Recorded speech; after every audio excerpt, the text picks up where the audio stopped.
거룩하시고 자비하신 하나님, 오늘 거룩한 주일을 우리에게 허락하여 주시고 주님 앞에 나와 예배할게 하심니 감사함을 드립니다. 하나님, 이 시간 우리가 하나님 앞에 예배하는 중에 귀한 하나님의 말씀을 듣습니다. 말씀을 대언하는 저와 듣는 우리 성도들이 마음의 하나가 되게 하여 주시고 하나님께 영광 돌리며 오직 예수의 십자가만 나타낼 수 있도록 주님 도와주옵소서. 감사드리며 예수님의 이름으로 기도합니다. 아멘. 할렐루야. 평안하셨습니까? 네, 5분 평안하셨네요. 우리 한성우 목사님과 우리 사랑하는 우리 이레교회 성도님들께서 기도해 주시고 또 격려해 주시고 후원해 주시고 또 사랑해 주셔서 저희는 인도네시아에서 참 잘 사역하고 건강하게 잘 지냈습니다. 오늘 이렇게 와서 이렇게 여러분들과 같이 얼굴을 대면할 수 있는 것이 하나님의 은혜요 은총이리라 믿습니다. 모두 다 건강하신데 코로나로 몇 분 못 뵈서 참 아쉽습니다. 하필이면 또 저희가 인도네시아에 딱 도착했을 때 코로나 환자가 2명 발생했다고 그러더라고요. 농담으로 우리 둘인가? 이렇게 인도네시아 도착했을 때 그랬는데 근데 또 우리 사랑하는 일회중심교회 오니까 또 코로나로 환자가 좀 생겼다고 그래서 정말 좀 마음이 좀 무겁습니다. 우리 전도사님도 계시다고 하는데 전도사님 한 번도 못 뵀거든요. 근데 오늘 못 뵈서 참 너무 아쉽고 그렇습니다. 모두가 다 주의 은혜로 빨리 회복되리라 믿습니다. 네, 오늘 말씀을 같이 보겠습니다. 3년 전부터 시작한 이 코로나가 아직도 시대적 화두인 것 같습니다. 그동안 우리 교회와 성도님들의 가정은 평안하셨는지 모르겠습니다. 코로나로 인해서 어려움을 당하신 성도님들께 주님의 위로가 함께 하시기를 소망합니다. 그 시절을 보내고 우리는 지금 이렇게 대면하며 하나님 앞에 예배할 수 있다는 것이 참 은혜 중에 은혜인 것 같습니다. 은혜로 살아가는 우리의 삶이 하나님의 기쁨이 되고 날마다 감사가 넘치는 우리 모두가 되기를 주님의 이름으로 축원합니다. 오늘 본문 말씀을 보니까 예수님께서 사랑하는 제자들에게 마지막 지상 명령을 하고 계시는 말씀입니다. 근데 이 말씀을 보니까 예수님께서 3가지로 우리에게 말씀을 하시고 있는 내용이 나와요. 3가지가 뭐냐면 이미와 지금과 앞으로의 이야기를 하고 계십니다. 이 이미라는 것은 오늘 본문 18절에 보니까 예수께서 나와 말씀하여 이르시되 하늘과 땅의 모든 권세를 내게 주셨으니, 하나님께서 주셨다는 겁니다. 이미 주셨다는 거예요. 주실 것이라는 것이 아니라 이미 주셨다는 것이죠. 그리고 지금이라는 이 2번째는 19절을 보면 그러므로 너희는 가서 모든 민족으로 제자를 삼아 아버지와 아들과 성령의 이름으로 세례를 베풀고 내가 너희에게 분부한 모든 것을 가르쳐 지키게 하라. 언제 하라고요? 내일 하라고요? 앞으로 하라고요? 아니죠. 지금 하라는 겁니다. 하나님께서 모든 능력과 이 땅에 하늘과 땅의 모든 권세를 주셨기 때문에 지금 하라는 것입니다. 3번째로는 앞으로는 무엇일까요? 볼지어다 내가 세상 끝날까지 너희와 항상 함께 있으리라 라고 말씀하십니다. 앞으로 너희와 항상 함께 있을 것이다 라는 것이에요. 믿습니까? 네. 오늘 지금 이 순간에도, 아니 앞으로도 영원토록 우리 예수님은 우리와 함께 계십니다. 그렇기 때문에 우리는 오늘도 예수님을 믿고 그분께 예배를 드리고 있는 것이에요. 예수님은 오늘 본문 말씀을 통해서 마지막 지상 명령을 내리셨죠. 제자들에게요. 제자들에게 어떻게 하라고요? 이렇게 살아라라고 하면서 마지막 명령을 내리신 거예요. 이스라엘 백성들에게 한 것도 아니고 뭐 다른 민족에게 얘기한 것도 아니고 사랑하는 제자들에게 너희는 이렇게 살아라라고 이렇게 말씀하고 있는 내용입니다. 이 제자들이 나중에 제자를 삼고 그 제자들이 또 제자를 삼고 지금 이 시대에 우리까지 왔습니다. 우리들도 그리스도의 제자입니다. 그렇다면 우리도 하나님의 말씀처럼 그리스도의 말씀처럼 우리도 제자의 삶을 살아가야 됩니다. 오늘 본문 말씀을 준비하면서 제자는 누구인가? 저는 이걸 한번 묵상을 해봤어요. 과연 어떤 사람이 제자가 될 수 있을까? 저는 그래서 예수님의 이 성경을 보고 예수님의 제자들로부터 교회사에 이르는 속사도, 수도원 운동까지 한번 두루두루 한번 살펴봤습니다. 그러면서 제자들은 어떻게 살았을까라는 것을 한번 살펴보면서 제가 내린 결론은 세 가지입니다. 오늘 본문 말씀에 이야기할 것이지만 저 역시 제자의 삶으로 살아가고 있는가 다시 한번 저 자신을 돌아보는 계기가 되었습니다. 그리고 제자의 삶을 추구합니다. 오늘 우리 사랑하는 우리 일회중심교회 우리 성도님들도 오늘 본문 말씀을 보고 짧지만 말씀을 통해서 우리 모두가 제자의 삶으로 새롭게 세워지고 결단하실 수 있는 우리 모든 성도님들 되시기를 바랍니다. 제자는 어떻게 해야 제자가 될 수 있을까요? 성경적인 제자의 모습을 보면 분명한 부르심이 있었습니다.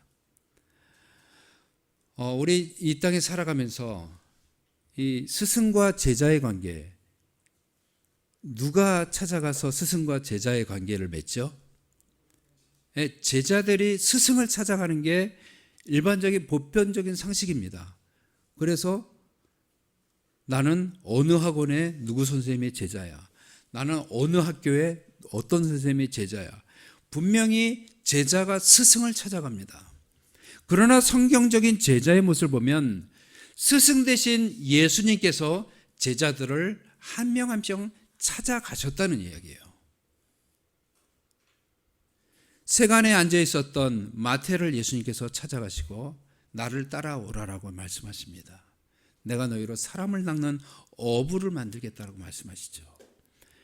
나무 밑에 앉아 있는 나다나엘을 주님은 찾아가셨습니다. 갈릴리 바다에서 물고기를 잡고 있었던 제자들을 주님은 찾아가셨죠. 성경적인 제자는 예수님이 직접 그 제자를 찾아가셨다는 겁니다. 오늘 우리가 이 자리에 앉아 있는 것도 예수님께서 우리의 마음에 찾아오셨기 때문에 나는 아무 공로 없지만 예수 그리스도의 피값으로 인해서 나를 구원하신 그 예수님의 은혜로 예수님의 부르심으로 우리는 이 자리에 앉아 있습니다. 성경적인 제자의 그 부르심에 따라서 오늘 이 시대를 살아가는 우리도 예수님의 부르심으로 우리는 이 자리에 앉아 있고 우리는 예수님의 제자가 된 것입니다. 그렇다면 오늘 본문 말씀대로 예수님의 제자는 말씀에 순종하는 삶이 되어야 됩니다. 우리가 그리스도를 닮아가는 거예요. 그리스도처럼 되는 겁니다.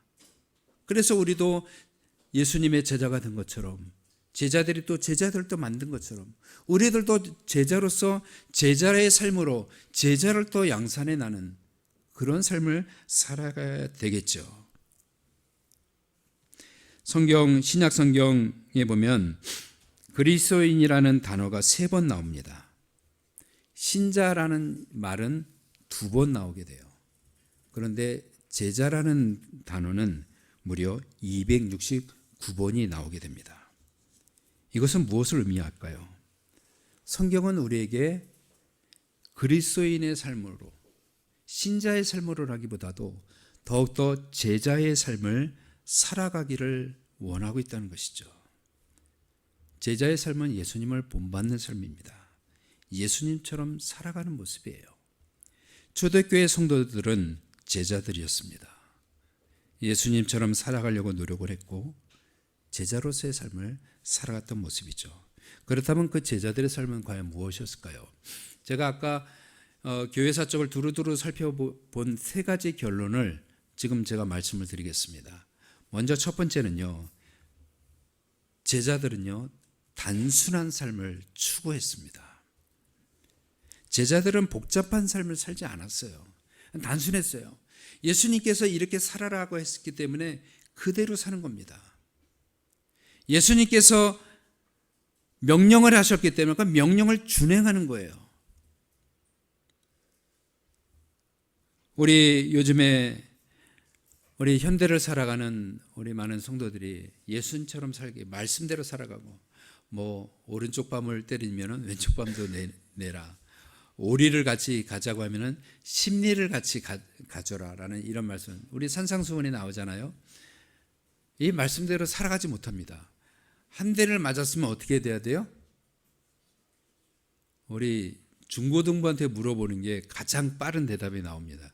한 대를 맞으면 어떻게 해야 되죠? 네, 맞아요. 두 대를 때려야 되는 게 일반적인 보편적인 우리 삶이에요. 근데 예수님은 한 대 이쪽을 맞았으면 이쪽도 내밀라는 거예요. 이게 제자의 삶이라는 겁니다. 세상에서 내가 손해를 보더라도, 나에게 불이익이 닥친다 하더라도 예수님 때문에 그렇게 살아가는 것이 제자의 모습이라는 거예요. 근데 현대인의 모습은 어떻습니까? 1번, 2번, 3번까지 경우의 수까지 다, 플랜 C까지 다 생각, 어떤 사람은 플랜 D까지도 생각하는 사람이 있어요. 그러면서 염려가 되고 불안하고 두려워하고 내가 손해를 입으면 어떡하나, 여러 가지 근심 걱정 속에서 살아가죠. 우리 크리스찬들도 교회에서 예배나 기도회하고 열심히 주여 믿습니다, 나에게 이렇게 해주시지 믿습니다, 이것이 이루어질 줄 믿습니다. 어떻게 한다고요? 믿습니다. 따라서 해보시죠. 믿습니다. 근데 발음이 좀 그렇죠? 어떻게 하죠? 많이 해보신 믿습니다 뭐 막 이렇게 합니다. 그래서 교회 밖을 딱 나가요. 그러면 하나님께서 내 기도 들어주실까? 에이, 설마. 내가 지난주에도 기도했는데, 지지난주에도 기도했는데, 이 기도 가지고 내가 6개월 기도했는데 들어주실 거예요? 에이, 설마 안 들으실 것 같아. 이러한 확신을 가지고 집으로 돌아가요. 그러니까 세상 가면 어떻게 돼요? 또 인간적인 방법으로 또 하는 거예요. 또 내 생각대로 머리를 굴리는 거예요. 그러다 보면 또 안 됩니다. 교회 와서 또 어떻게 돼요? 하나님, 이게 어찌 일입니까? 제자의 삶은요, 단순합니다. 하나님 앞에 기도했으면 그대로 믿고 가는 거예요. 오늘 안 됐다고 이루지 않으시는 하나님이 아니시거든요. 오늘 이루지 않으셨으면 내일 이루시는 하나님이세요. 우리가 준비가 안 됐기 때문에 안 주시는 거지, 우리에게 무한하게 주시려는 하나님이십니다. 어린 아이에게 칼을 주겠어요? 부모로서 모든 걸 주고 기술을 가르쳐 줄 거예요. 나중에 크면은 팥 써는 방법 다 가르쳐 줄 거예요. 근데 어린아이에게 왜 안 줄까요? 아직 준비가 안 됐기 때문이죠. 우리는 그걸 보고 내 생각대로 하나님을 믿으려고 하기 때문에 복잡해집니다. 제자들은 단순한 삶이었습니다. 말씀하신 대로 믿고 확신하고 뒤도 안 돌아보고 직진해 갔어요. 선한 사마리아 사람 보면은 아픈 사람 보고도 바로 치료해 줬습니다. 내가 이 사람을 봐서 내가 또 나도 강도 당하면 어떡하지? 앞서 나갔던 제사장하고 그 레위인처럼 머리를 굴리지 않았다는 얘기예요. 선한 사마리아 사람은 그대로 가서 도와줬다는 겁니다. 제자의 삶입니다. 사랑하는 성도 여러분, 단순함을 추구하시기 바랍니다. 내게 이익이 안 된다 할지라도, 하박국 선지자의 말을 보면 하박국 3장 17절 18절에 보면, 비록 무화과 나무가 무성하지 못하며 포도나무에 열매가 없으며 밭에 먹을 것이 없으며 우리의 양이 없으며 외양간에 송아지가 없을지라도 나는 여호와로 말미암아 즐거워하며 나의 구원의 하나님으로 말미암아 기뻐하리로다. 내게 모든 것이 없다 할지라도 오직 하나님으로 인하여서 나는 즐거워하고 기뻐하는 것. 하박국 선지자는 친정한 제자의 모습으로 살아갔던 사람입니다. 제자는 하나님을 믿고 본받는 삶입니다. 성경에서도 그랬고 우리 믿음의 선배들, 교회사적으로 바라보는 믿음의 모든 선배들도 제자의 삶은 정말 단순한 삶이었어요. 왜 그들이 로마의 압제에서 카타콤에 숨어 들어갔을까요? 왜 원형 경기장에서 짐승에게 찢기며 죽고 화형을 당하면서 죽고 십자가에 못 박히면서 죽임을 당할 때까지 그 사람들이 왜 그렇게 삶을 살아갔을까요? 그들은 예수님을 알았기 때문입니다. 단순했습니다.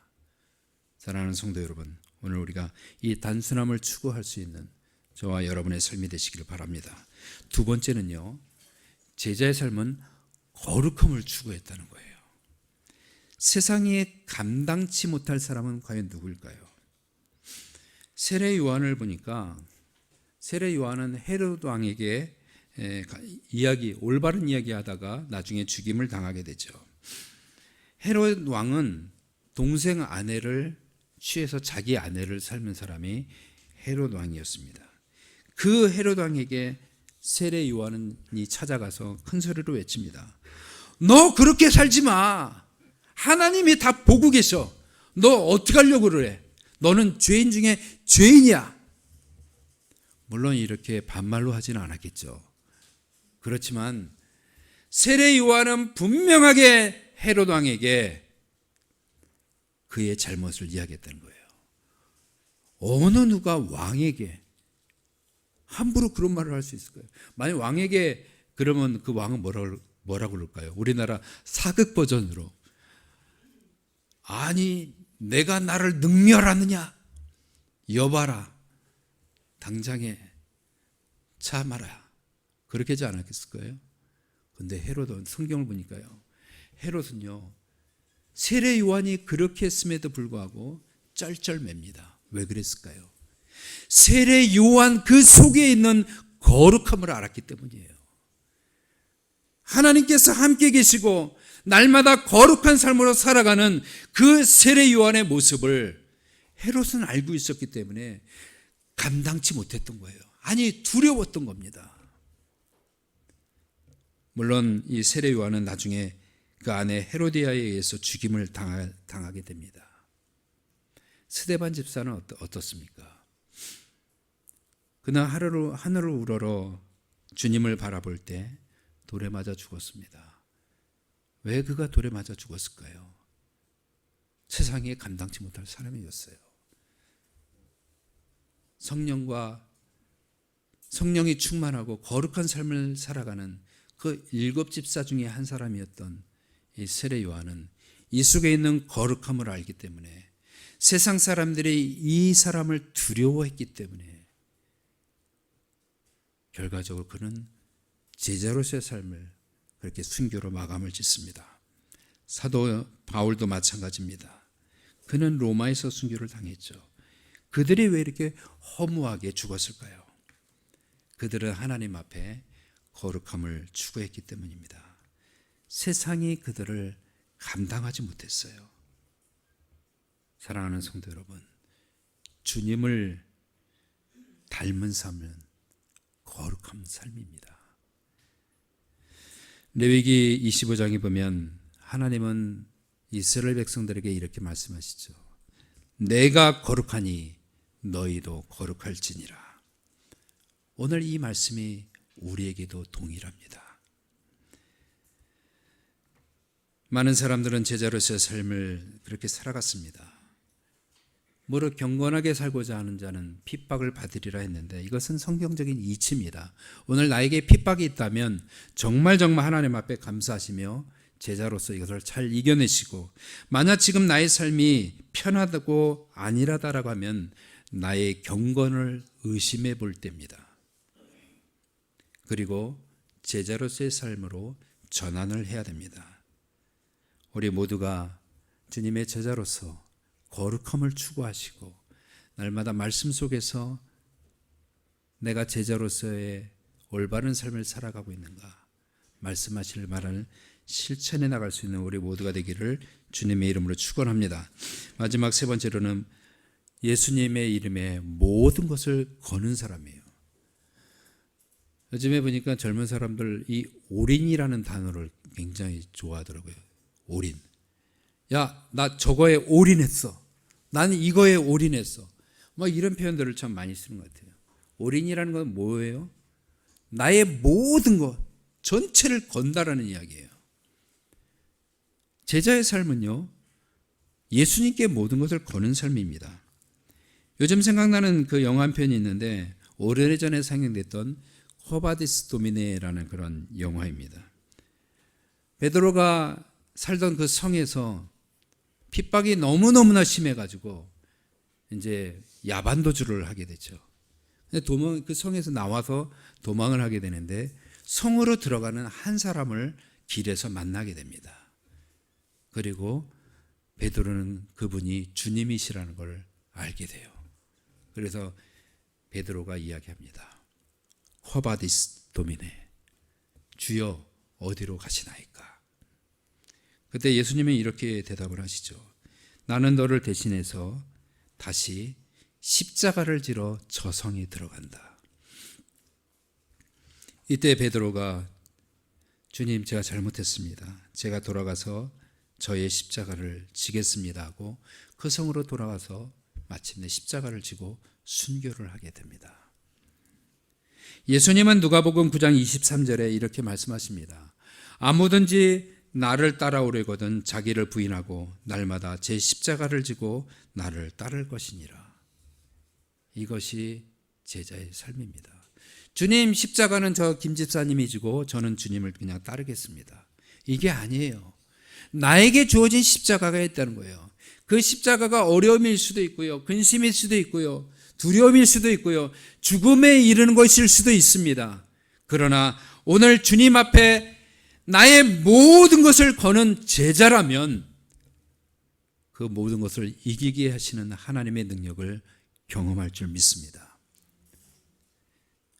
고난을 두려워하지 않을 만큼 순교를 각오할 수 있을 만큼 모든 것을 걸 수 있는 사람, 그 사람이 제자입니다. 주님은 과정을 보시지 결과를 보시는 주님이 아니에요. 오늘 지금 살아가는 지금 이 자리에 있는 내가 모든 것을 걸기를 원하십니다. 빌립보서 1장 20절 21절 보면 나의 간절한 기대와 소망을 따라 아무 일이든지 부끄러워하지 아니하고 지금도 전과 같이 온전히 담대하여 살든지 죽든지 내 몸에서 그리스도가 존귀하게 되게 하려 하나니 이는 내게 사는 것이 그리스도니 죽는 것도 유익함이라.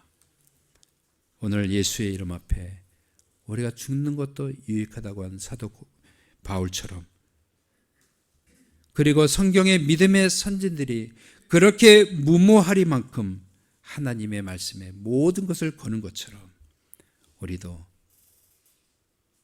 주님의 제자로서 우리의 전 인생을 주님 앞에 걸고 주님을 따라갈 수 있는 우리 모두가 되기를 주님의 이름으로 축복합니다. 오늘도 그리스도의 제자로서 새롭게 살겠다고 기꺼이 결심하며 다짐하는 우리의 삶이 되기를 원합니다.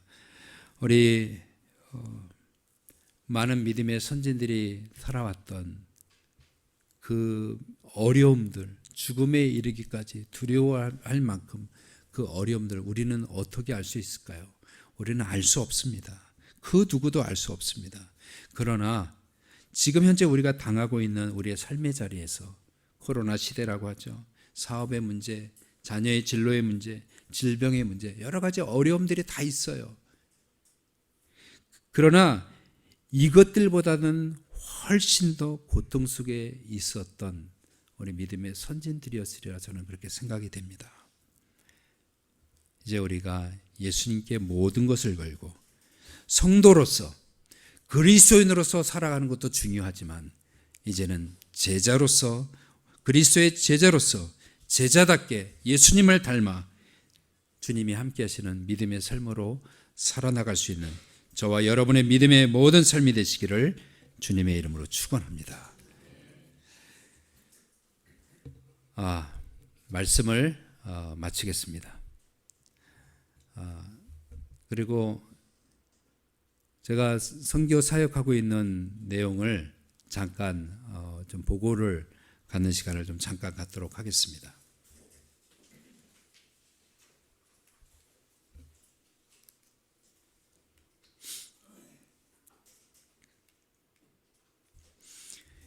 인도네시아는 세계 최대의 이슬람 국가입니다.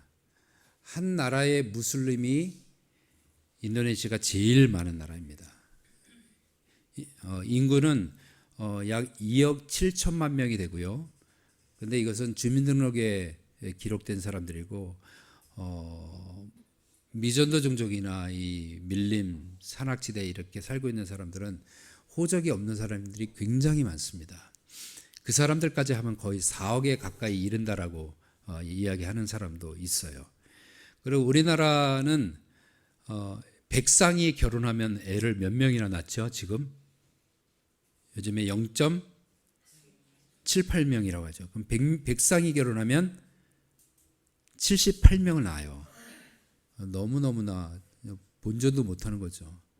근데 인도네시아는 요즘 많이 줄었다고 했는데 한 가정에 6에서 8명 낳습니다. 백상이 결혼하면 600에서 800명을 낳는 거예요. 어마어마한 나라입니다. 어마어마한 나라고 요즘에 많이 저희 세대 같은 경우에는 보통 한 12명에서 15명의 자녀가 있습니다. 그러니까 어마어마한 나라고요. 그리고 평균 나이가 29.3세입니다. 가는 곳곳마다 젊은이들이 많습니다. 지금 저기가 아시아 지금 지도입니다. 인도네시아고요. 이게 수마트라 섬입니다. 이 수마트라 섬은 남한의 5배 되는 섬이에요. 이 섬 하나가요. 저희가 차를 타고 자카르타에서 여기가 메단입니다. 제가 사역하고 있는 곳이고요. 여기까지 하루에 한 10시간, 12시간 운전해서 4박 5일을 걸려서 여기에 도착했습니다. 엄청나죠? 네, 그렇게 도착을 했고요. 여기가 자바섬입니다. 이게 자카르타 수도 자카르타고요. 이쪽에 발리라는 여러분들이 잘 아는 발리라는 섬이 있고요. 이게 깔리만탄이라는 섬입니다. 이게 보르네오라고 쓴 것은 옛날에 식민지 때 네덜란드에 의해서 쓰였던 이름이 보르네오입니다. 여기선 거의 밀림 지역이기 때문에 나무가 굉장히 많아요. 우리나라의 가구 이름 보르네오 가구라고 있었죠. 여기서 나무를 가져와서 만든 그건 것 같습니다. 이 섬은 술라웨시라는 섬이고요. 이 섬은 공룡같이 생겼죠. 약간 여기는 이리안자야라는 섬입니다. 인도네시아는 크게 이렇게 큰 섬이 5개가 있고요. 그 옆에 이제 자잘한 섬 17,504개의 섬으로 구성된 섬나라입니다. 그리고 이 끝에서 이 끝까지 5,600km, 그 다음에 이 위에서부터 이 밑에까지 1,600km에 이르는 굉장히 넓은 나라입니다. 저희가 사역하고 있는 이 메단에서부터 저희 한국까지 오는 시간과 여기 메단에서 여기까지 가는 시간을 보면은 한국으로 오는 게 더 빠릅니다. 굉장히 넓은 나라입니다. 물론 직항도 없고 비행기를 몇 번 트랜스퍼 해야 되기 때문에 그냥 그렇기도 합니다. 인도네시아 전체 면적은 한반도의 약 9배, 남한의 약 한 22배 정도 된다고 합니다.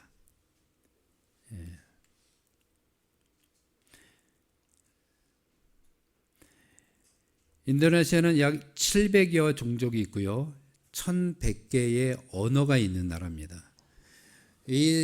여기서 요 산을 넘어가면 다른 종족이에요. 그래서 말이 틀려요. 그런데 인도네시아가 1945년도에 해방을 맞이하면서 인도네시아 공화국이 세워지고 언어가 이제 하나로 그때 통일됐습니다. 그래서 지금도 계속 언어가 조금씩 수정 작업을 하고 있어서 약 95% 이상 지금 수정 작업이 끝났다고 얘기하는데, 아무튼 그때서부터 해갖고 언어가 계속 이제 보급이 됐는데, 산악지대에 있는 사람이나 밀림에 있는 사람들은 아직도 인도네시아를 못해요. 그래서 문맹률이 22%입니다. 종족어로만 이야기를 하게 됩니다. 그리고 산 넘어가면 바로 다른 종족이기 때문에 말이 안 통합니다. 저희가 있는 곳이 바딱 쪽이라는 곳인데, 한번 따라해 보실까요? 호라스, 호라스, 마주아주아, 야호브. 이게 각 종족의 안녕하세요라는 인사입니다. 그래서 우리 신학교에서 우리 신학생 같이 모아놓고 예배 전에 같이 인사해요. 호라스.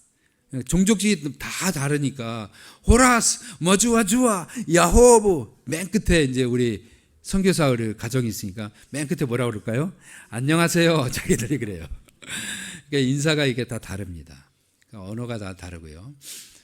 그래서 약 1100개의 언어가 있지만 지금은 인도네시아어라는 걸로 통일을 해가지고 지금 많이 사용하고 있습니다. 도심지나 깜풍 마을 같은 데 다 인도네시아 사용하지만 아직도 연세가 많으신 분들은 이렇게 종족어 뵙기 못하는 현실입니다.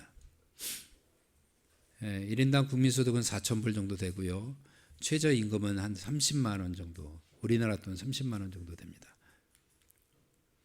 인도네시아 역사는 불교 스리위자야라는 이 수마트라 섬에서부터 시작된 불교 왕조로부터 시작이 됐고요. 이 인도네시아는 종교라는 게 털을 잡고서 있었습니다. 여러분들 샤머니즘이라고 그러잖아요.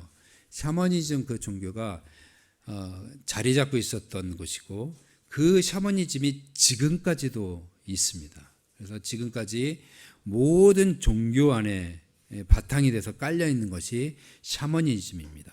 우리는 그 샤머니즘을 이끄는 사람을 둑군이라고, 인도네시아 말로는 둑군이라고 하는데 주술사입니다. 우리나라로 치면 무당입니다. 무당이 많습니다. 동네마다 마을마다 무당이 굉장히 많습니다. 그리고 나중에 이슬람이 13세기 이후에 이슬람이 들어와서 이슬람이 자리 잡게 됐고요. 그 다음에 포르투갈이 들어와서 약 80년간 인도네시아를 식민 지배하게 됩니다. 그리고 포르투갈이 물러난 다음에 네덜란드가 들어와서 350년간 식민 지배하게 되죠. 그리고 1942년 세계 제2차 전쟁, 이번에 성공했습니다. 아까 1부 때 2차 전도 여행이라고 그렇게 듣거든요. 2차 세계 전쟁에서 그때 일본이 약 한 3년 6개월을 식민 지배했었습니다.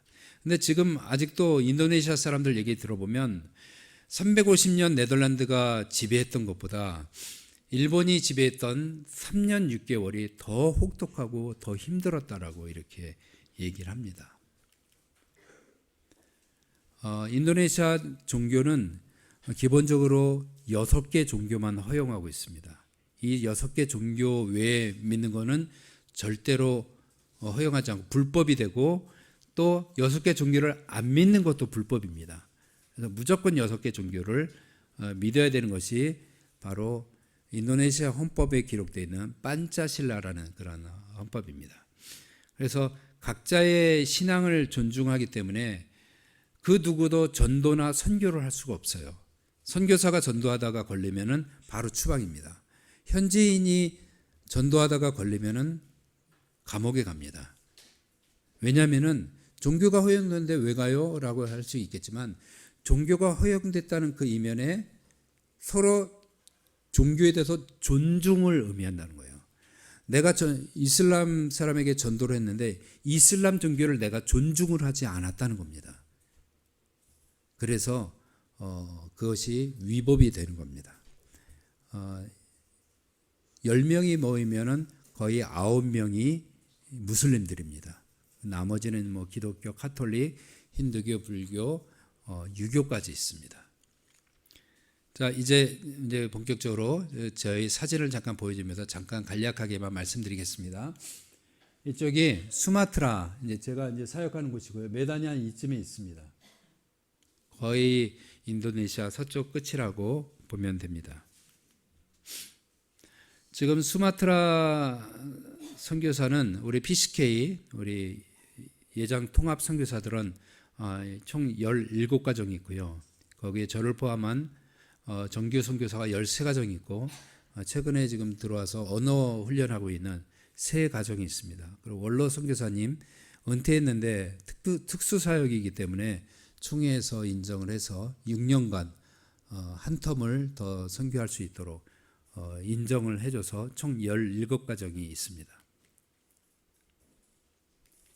이곳이 메단입니다. 인도네시아 환경을 보면 이게 뭐 하는 사람일 것 같아요? 예, 거린이라고 써 있죠. 깡통을 들고 굉장히 해피하게 막 웃고 있는 모습이에요. 제가 길을 가다가 딱 찍었어요. 아주 이 사진이 인도네시아 사람들이 막 서로 선교사님들이 서로 달래요. 너무 잘 찍었다고. 아까 제가 좀 보내주기도 했는데, 이런 사람들이 길거리 교차로에 너무너무 많습니다. 또 곰돌이 푸 같은 그 큰 인형 있잖아요. 그런 거 머리에 쓰고 그 옷을 입고 그렇게 또 거린 돈 달라고 하는 사람이 있어요. 차 앞에 가가지고 차들을 저렇게 서 있으면 막 그 인형 쓰고 막 춤춰요.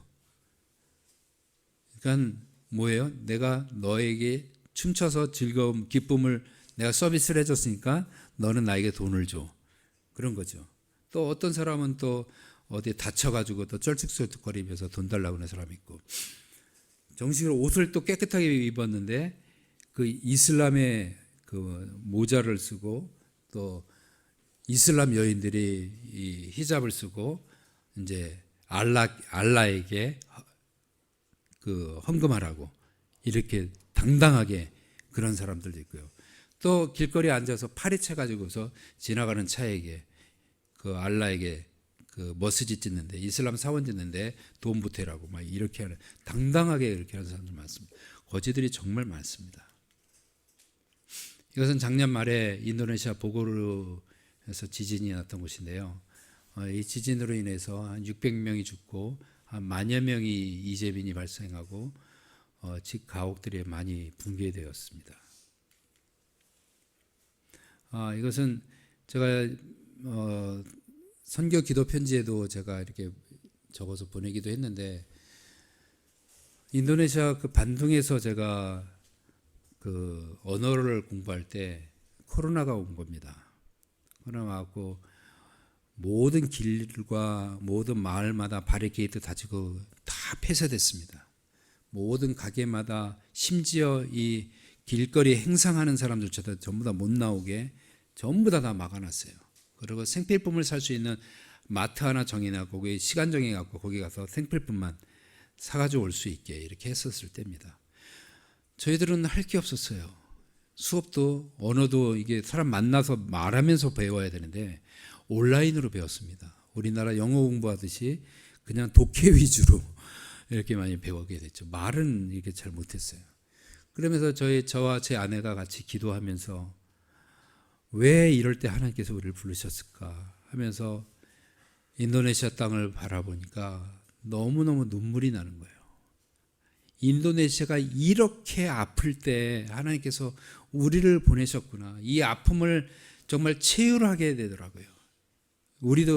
저희도 힘들었으니까요. 그래서 같이 기도하면서 우리가 할 수 있는 게 뭘까?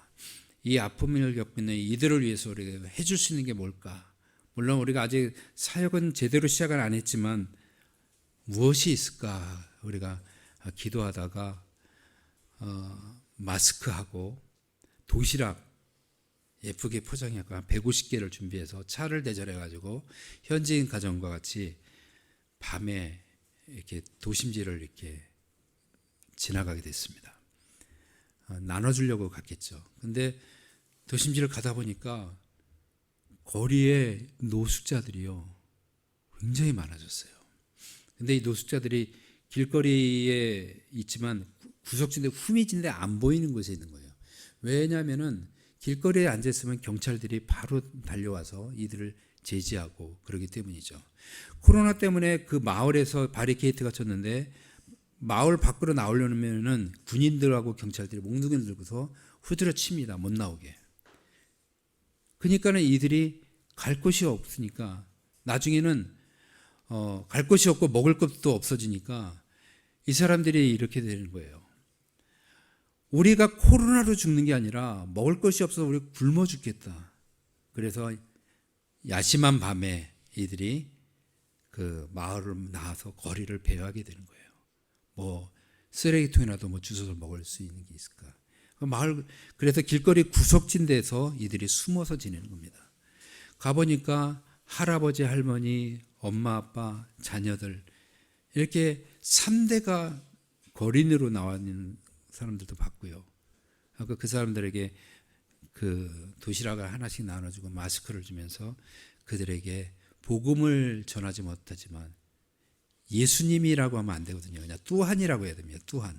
뚜한 먼버리까띠라고 이렇게 해야 되는데 또한 예수스 먼버리까띠 저희는 이렇게 했습니다. 예수님은 당신을 축복하십니다. 라는 뜻이에요. 그 하나씩 나눠줬는데 이 사람들이 신고하면 저희는 추방인데 그래도 예수님이라는 말을 전했어요. 하나씩 줬어요. 그들이 받고서 너무너무나 기뻐하는 행복하는 모습이었어요. 이 사진은 이 사람이 무엇을 하다가 모르겠는데 다쳐가지고 일어나질 못해요. 다리가 다쳐가지고. 그 저기도 구석진인데 어느 뭐죠? 그 노점상 같은 조그만 거 이게 덮어진 곳에 그 숨어 있는 뒤에 구석진인데 거기서 하니까 앉아 있는 거예요. 하고 같이 물어보니까 다쳐서 이렇게 하고 있다. 먹을 것이 없다라고 얘기하는 거예요. 도시락을 주면서 제가 그 아픈 부분을 위해서 제가 간절히 그때 기도해 줬던 그런 기억이 있습니다. 우리 현지인 가정 신방에서 아프다고 해서 우리 가철이 기도해 주는 그런 장면입니다. 신방 후에 그다음에 음식을 내놨는데요. 음식을 내놨는데 바닥에 두는 거예요. 상을 언제 가져오나, 상 닦아 가져오나 한참 기다려도 상을 안 가져오는 거예요. 그러면 나한테 먹으라는 거예요. 저희한테. 뭐고? 수저도 안 보이고. 예. 인도네시아 사람들은 바닥에다 놓고서 먹는 거구나 하고 인도네시아 문화를 또 새롭게 알았습니다. 우리 일회충신교에서 작년에 귀한 성탄원금을 성도님께서 모아서 보내주셔가지고 파라팟 지역의 시골교회 어린이들에게 성탄절날 가서 우리가 많이 기쁨으로 나눴던 그 사진들입니다. 너무나 행복했던 그 시간들이었습니다. 성탄절 행사 때 저희 팀이 같이 가서 그 지역을 섬겼던 그 사진인데 12월 23일 날 그 지역의 성도들을 모아놓고 영성 집회를 했습니다. 예수님을 나의 구주로 진심으로 믿고자 원하고 기도하고자 원하는 사람은 앞으로 나와라 했더니 이렇게 많은 사람들이 나와서 어깨에 손을 얹고 또는 머리에 손을 얹고 안수기도 해주는 그런 모습입니다. 작년 12월 23일이었습니다. 앞에 제 아내도 같이 기도 사역했습니다. 이 사진은 12월 25일 주일이었죠. 그날 제가 그 교회에서 설교를 하고 있는 모습입니다. 강대상이 엄청 높죠. 뒤에 계단이 있습니다. 제가 그 계단 올라가면서 떨어지지 않을까 조심조심해서 올라갔는데 인도네시아 교회는 이렇게 단상이 굉장히 높습니다. 높은 이유가 하나님의 말씀의 권위를 존중하고 목회자를 존중하는 그런 문화가 있습니다. 그래서 강대상에 굉장히 높은 데 갔더니 떨어질까 봐 근데 한눈에 다 보이더라고요. 굉장히 높았습니다. 이것은 파라팟 동아교회라는 곳인데요. 이것은 12월 24일 성탄 2분 날 제가 팀 우리 사역자들과 같이 이곳에 가서 예배를 드렸습니다. 한 12명 정도 성도들이 있는 교회고요. 정말 작고 초라하고 판자로 이렇게 지은 교회입니다. 근데 이슬람 지역에 이런 교회가 있다는 것도 정말 감사할 뿐더러 이 교회를 들어가는 순간 저는 성령의 충만함으로 정말 기쁨을 감출 수 없고 감격 속에서 예배를 드렸습니다. 이 교회를 딱 들어가는데 2000년 전에 예수님이 태어나신 마국간이 연상이 되는 거예요. 그리고 그곳에 있는 성도들이 그것을 들어왔던 목자들의 모습을 연상이 되더라고요. 너무나 감사하고 기쁨이 충만한 그런 예배였습니다. 그때 들어와서 제가 저곳에 앉아서 딱 기도하면서 하나님의 은혜를 구하고 있었는데 누가 찍었는지 사진을 찍었더라고요. 그랬더니 우리 사역자들이 목사님 인생 사진 나왔습니다. 참 은혜의 시간이었습니다. 이쪽에 있는 쪽이 우리 사역자들이고 모여 있는 사람들이 이곳 현지인 성도들의 모습입니다. 이것은 인도네시아의 한 마을에 자그마한 동네 교회입니다.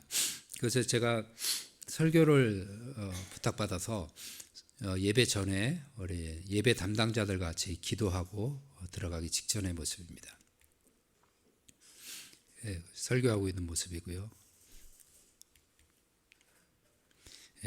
예배 중에 성찬식이 있었습니다. 예배 마치고 담임 목사님과 장로님 같이 사진을 찍었습니다.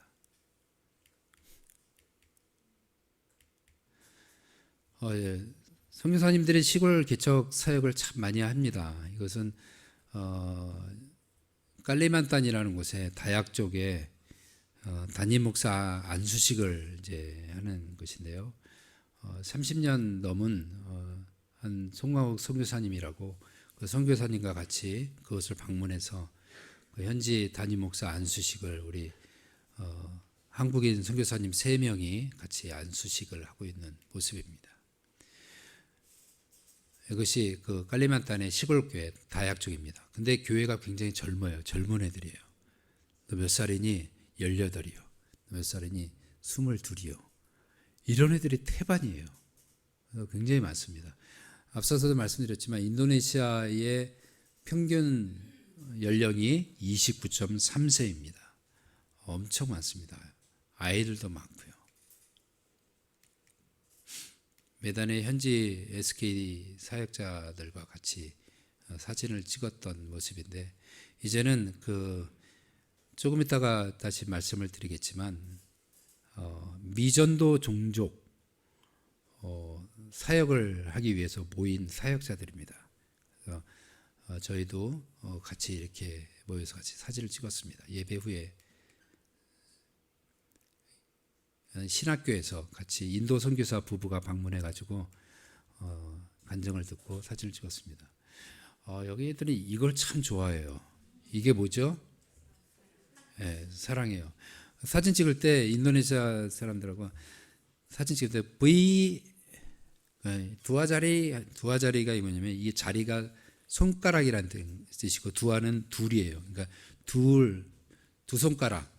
우리나라도 이게 V 하잖아요. 두아자리 하면 이렇게 하는데 이거는 어떻게 하냐면 그냥 한국말로 해도 돼요. 사랑해요. 그럼 애들이 사랑해요 하고 이렇게 합니다.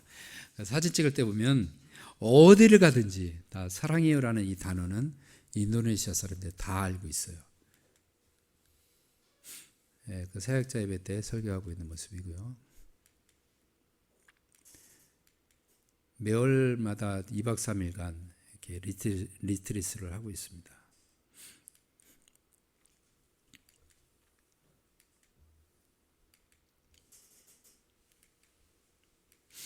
메단의 시골교회 브라스닥의 시볼랑이시라는 곳이 있는데 그곳에 작년에 교회가 이렇게 건축이 됐어요. 조그만 교회인데요.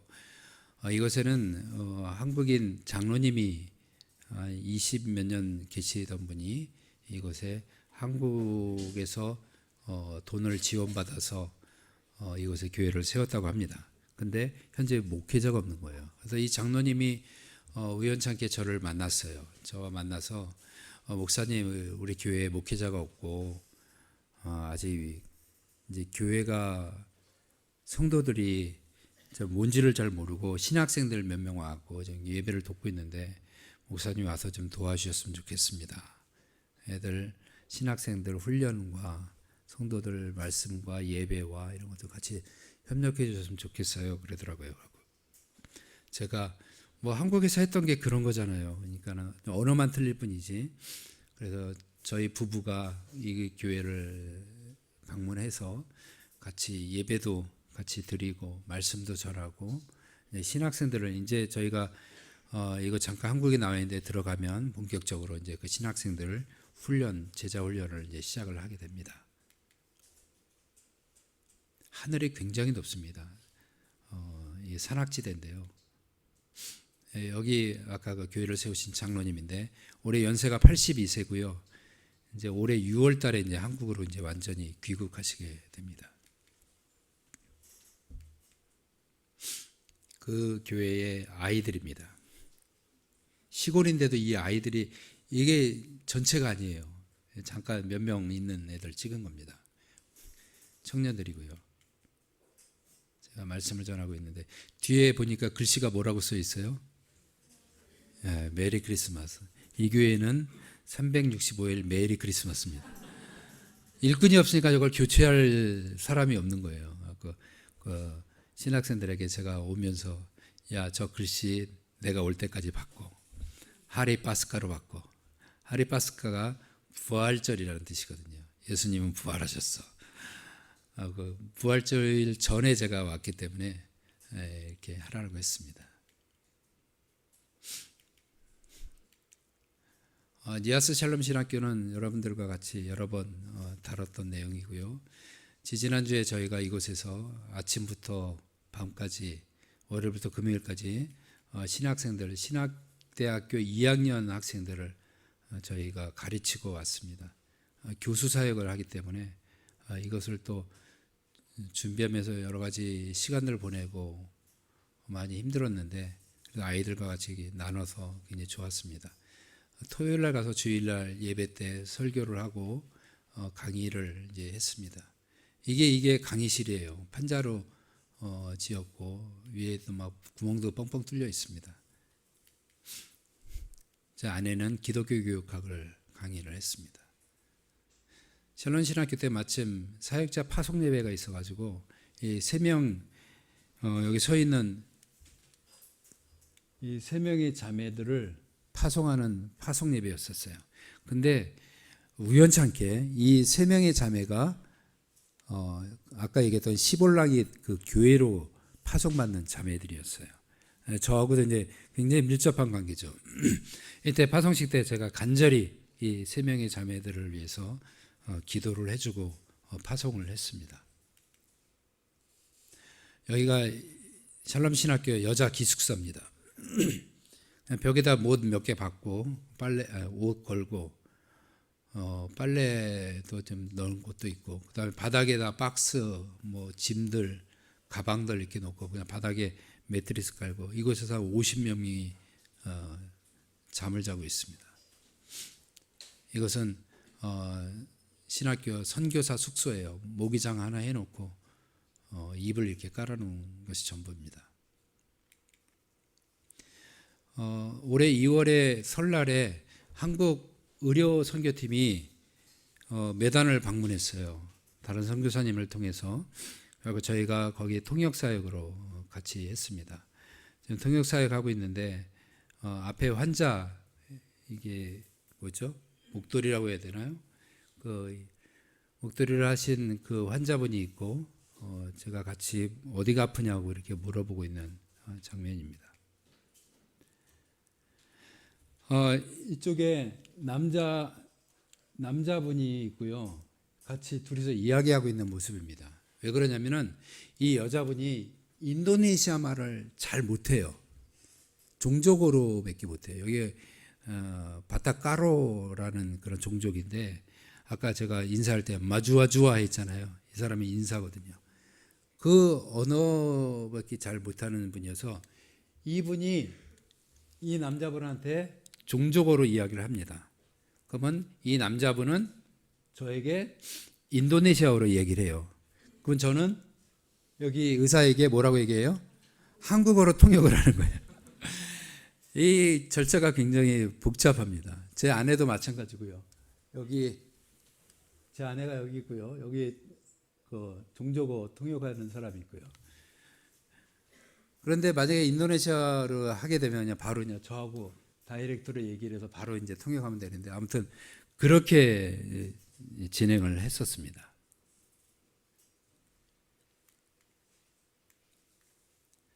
마지막 하나가 안 나오네요.